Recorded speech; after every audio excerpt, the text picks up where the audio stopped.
আসার, কারণ প্রতিনিয়ত বাচ্চারা এগিয়ে যাচ্ছে, ওনারা চেষ্টা চালিয়ে যাচ্ছেন বাচ্চাদের সুপ্ত প্রতিভাকে জাগ্রত করার। তো সেই সুবাদে আমার সন্তান আজকের এই অনুষ্ঠানে পার্টিসিপেট করে কোনো একটা স্থান অর্জন করেছে। তো আমারও খুব ইচ্ছা ছিল কোনো একটা প্রোগ্রামে ওকে নিয়ে আসব, তো আসতে পেরে আমারও ভালো লাগছে।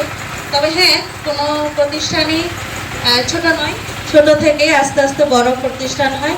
আর এই মাহমুদাস টিউটোরিয়ালের সামনের দিনগুলো যেন সুন্দর হয়, আরও ভবিষ্যতে আরও স্টুডেন্ট, অভিভাবক সবাই যেন একত্রিত হতে পারে সেই আশা রাখি। আর সর্বোচ্চ এখানকার শিক্ষক শিক্ষিকা যারা আছেন, আয়োজনে যারা আছেন, তাদের সবার দীর্ঘায়ু কামনা করি এবং অনেক অনেক অসংখ্য ধন্যবাদ আপনাদেরকে। Thank you.